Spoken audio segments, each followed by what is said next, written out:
کہ جن لوگوں نے یہ FIA والوں نے پرچہ کیا انہوں نے پورے پاکستان کو ساری دنیا میں بدنام کیا ہے، اور جو اسلام آباد ہائی کورٹ میں ایک پٹیشن لے کے گئے کہ جی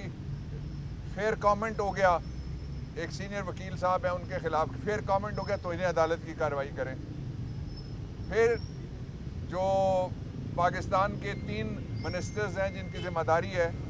کہ وہ پاکستان کے سیلاب زدہ علاقے میں جائیں اور رات بھی وہاں رہیں، لوگوں کے ساتھ جا کے ریلیف نہ دیں ان کو،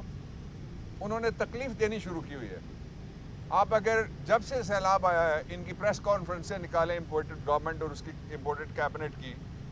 ان کا صرف ایک موضوع ہے، 2 بھی نہیں ہے، 1.5 بھی نہیں ہے، 2.5 بھی نہیں ہے، موضوع ہے عمران خان اور عمران خان، اور اسی حوالے سے وہ ہر پوری کوشش کر رہے ہیں، مختلف درخواستیں دائر کر رہے ہیں، مختلف سازشیں کر رہے ہیں، منتیں بھی کر رہے ہیں کہ کسی طریقے سے جو لوگ ہیں وہ باہر نہ نکلیں، لیکن لوگوں نے تو اپنا فیصلہ سنا دیا ہے۔ اس وقت کوئی توجہ نہیں ہے کسی سیلاب زدہ علاقے پہ پوری امپورٹڈ گورنمنٹ کی، اور وہ جو بھاگا ہوا ہے دوائی لینے گیا تھا اور جو تیمارداری کرنے بیٹی بھی پیچھے چلی گئی، وہ دونوں ایک لفظ نہیں کہتے ساری پریس کانفرنسز میں، ساری ٹاکس میں، ساری اپنی ارب پتیوں والی گاڑیوں میں اور کھرب پتیوں والے کپڑوں میں اور واک میں، واک ٹاک شاک تینوں اگر ملا لیں تو ایک لفظ بھی نہیں کہتے ان میں کہ پاکستان میں سیلاب ہے اور ہم سیلاب زدگان کے ساتھ جا کے واپس کھڑے ہوتے ہیں۔ تو اس طرح سے 2 موقف عمران خان کے درست ثابت ہوئے ہیں۔ ایک موقف تو یہ کہ ان کو صرف اپنے مقدمات ختم کرانے ہیں، جو مقدمات ختم ہوئے اسی لیے ریمارکس آئے تھے کہ کوئی رہ تو نہیں گیا جس نے اس قانون کا فائدہ اٹھا کے مقدمات ختم نہیں کروائے، اور دوسرا موقف یہ درست ثابت ہو گیا ہے کہ پاکستان کے مسائل، یہ جو باہر سے لائے تھے وہ اسحاق ڈالر کو، کہہ رہے تھے کہ ڈالر کا اتنا قریبی عزیز ہے اور اس کو منی لانڈرنگ کا اتنا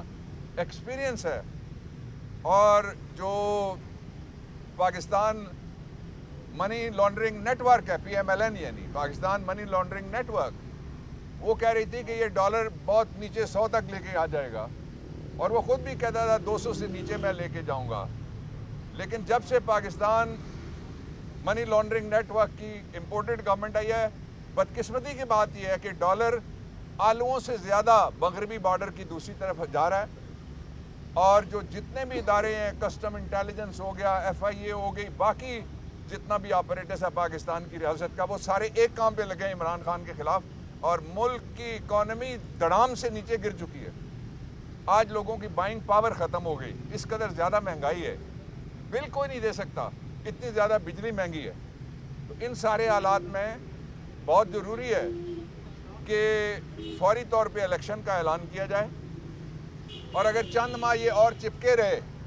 تو پھر ہماری اکانومی زمین سے اتنی چپک جائے گی کہ اٹھانا کسی کے بھی بس میں نہیں رہے گا۔ یہ اسمبلی میں تقریریں کرتے ہیں خالی ہال میں، قوم ان کو چیلنج کرتی ہے، باہر نکل کے تم کسی جگہ جلسہ کر کے یہ تقریریں کر کے دکھا دو، تم باہر نکلو۔ آج آپ پارا میں پان کی دکان کے سامنے کھڑا ہے، ہم نے اسٹوڈنٹس لائف پہ بڑی تقریریں وہاں پہ کی ہیں، وہاں ایک تقریر ایسی کر کے دکھا دو۔ تم کسی کالج یا یونیورسٹی میں جاؤ، یہ تقریر کر کے دکھا دو۔ تم بیرون ملک پاکستانیوں کے کسی مجمع میں کھڑے ہو کے یہ کر کے تقریر دکھا دو۔ ان کے لیے بھاگنے کا کوئی راستہ نہیں ہے، ایک آئینی راستہ ہے، اور راستہ یہ ہے کہ پاکستان کی قوم کو موقع دیا جائے کہ وہ اپنی مرضی کا لیڈر الیکٹ کرے۔ آخری بات میں یہ کہنا چاہتا ہوں کہ جتنے بھی مقدمات تھے، 24 مقدمات میں اللہ کی مہربانی سے میں نے اور میری ٹیم نے پری ریسٹ بیلز کنفرم کروائیں، ان میں سے 2 بچے بھی پیدا ہوئے، ان کے لیے ہمیں 2 دفعہ اسلام آباد ہائی کورٹ جانا پڑا، وہاں سے پروٹیکٹیو بیل لینی پڑی، ٹوٹل ملائیں تو 26 یہ ہو گیا، اور ایک ہم نے بیل لی تھی پشاور جا کے، میں نے اور عمران خان نے پروٹیکٹیو، وہ ملائیں تو 27 ٹوٹل مقدمے ہو گئے جو بیل کے ہم نے بھگتے ہیں، اور 127 مرتبہ انہوں نے گرفتار کرنے کی کوشش کیا ہے، ہمیشہ ناکام رہے ہیں۔ یہ جو نواز شریف ہیں ان کا قوم انتظار کر رہی ہے، جس دن وہ پاکستان میں آئیں گے ایسا تاریخی استقبال ہوگا کہ ان کو کسی اور دوائی کی ضرورت نہیں رہے گی، اس لیے وہ جلدی کریں، دوائی ان کی یہاں ہے